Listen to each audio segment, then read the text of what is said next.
ఈ మొత్తం ఈ వీసా ప్రాసెస్ అంతటికీ కూడా ఏమేమి ఎలిజిబిలిటీ ఏంటి, రిక్వైర్మెంట్స్ ఏమేమి ఉన్నాయంటారు? ఎటువంటి ఇంగ్లీష్ ఎగ్జామ్స్ రాయాల్సిన అవసరం అయితే లేదు. ఐఎల్స్ కావచ్చు, టోఫెల్ కావచ్చు, లేకుంటే డ్యూలింగో కావచ్చు, పీటీ అవ్వచ్చు, ఇలా ఎటువంటి ఇంగ్లీష్ ఎగ్జామ్స్ రాయాల్సిన అవసరం లేదు.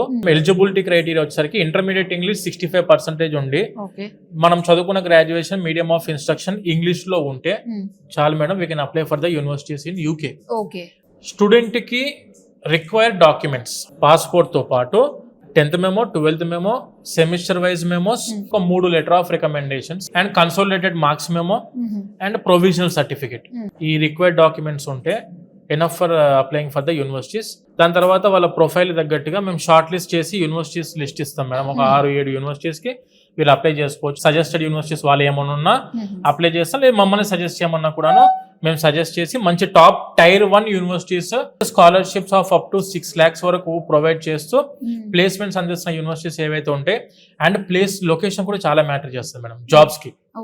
ఎందుకంటే తర్వాత వీళ్ళు అక్కడే సెటిల్ అవ్వాలనుకున్నప్పుడు మనం ముందు వెళ్ళడమే మంచి లొకేషన్ చూసుకొని వెళ్తే 100% జాబ్ లో కూడా సెట్ అవ్వడానికి అవకాశం ఉంటుంది. కాబట్టి మంచి లొకేషన్స్ ఏమున్నాయి, మంచి యూనివర్సిటీస్ ఏమున్నాయి, తక్కువ బడ్జెట్ లో టాప్ యూనివర్సిటీలో విత్ ప్లేస్మెంట్ కంప్లీట్ అయ్యే యూనివర్సిటీస్ ఏమున్నాయి, ఇవన్నీ కూడా ఓపెన్ గా డిస్కస్ చేసే ప్లేస్ ఇది మన second floor madam. We are having the most experience in masters in abroad. కాబట్టి స్టూడెంట్ ఒక్కసారి మన ఆఫీసెస్ కి అప్రోచ్ అవుతే ఎడ్యుకేషన్ లోన్ లో కానివ్వండి, స్కాలర్షిప్స్ లో కానివ్వండి, ప్లేస్మెంట్స్ అందిస్తున్న యూనివర్సిటీస్ లో కానివ్వండి, జాబ్స్ ప్రొవైడ్ చేస్తున్న లొకేషన్ లో కానివ్వండి, అన్నిటికి కూడా ప్రాపర్ నాలెడ్జ్ అనేది మీకు అంతది. కరెక్ట్ అండి. సో ఇప్పటికే చాలా మందికి చాలా వరకు ఒక నాలెడ్జ్ వచ్చింది అనుకుంటున్నాము. గ్రీనరీ ఎక్కడ కూడా మిస్ కాకుండా ప్రతి ఒక్క ఫ్లోర్ లో గ్రీనరీ కూడా చాలా ఇంపార్టెన్స్ ఇచ్చారండి ఇక్కడ. Very peaceful environment.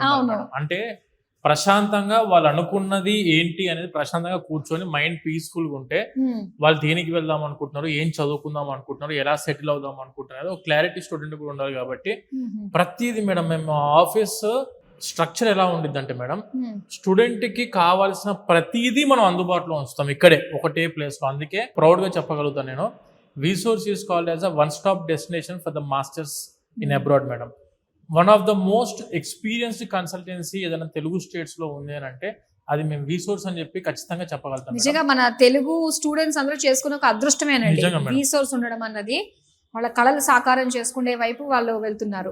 ప్రతి ఒక్క స్టెప్ లో మన రీసోర్స్ ఉంటుంది మేడం. స్టూడెంట్ కి సహాయంగా ఏం చదువుకుందాం అనుకుంటున్నారు, ఏ కంట్రీలో చదువుకుందాం అనుకుంటున్నారు, ఎలాంటి యూనివర్సిటీలో చదువుకుందాం అనుకుంటున్నారు, ప్రతిదీ మేము కూడా స్టూడెంట్ పాయింట్ ఆఫ్ వ్యూ లో ఆలోచన చేస్తాం. కాబట్టి ఈ రోజు ఇంత సక్సెస్ఫుల్ గా ఎడ్యుకేషన్ ఫీల్డ్ లో ఇన్ని సంవత్సరాల నుంచి స్టాండర్డ్ గా నిలబడడం జరిగింది మేడం.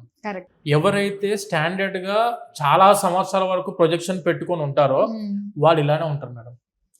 స్టూడెంట్ కావాల్సింది ప్రతిదీ ఇంపార్టెంట్. అందుకే మనం కావాల్సిన కౌన్సిలర్స్ దగ్గర నుంచి most experienced counsellors, back end team persons గురించి చూసుకుంటే 7 సంవత్సరాల పైన experience back end team persons, minimum 500 వీసాలు చూసిన వాళ్ళు మాత్రమే మీకు కలుస్తారు. సపరేట్ డెడికేటెడ్ టీమ్ ఉంటుంది, సపరేట్ డెడికేటెడ్ స్టాఫ్ ఉంటారు మీకు సపరేట్ గా.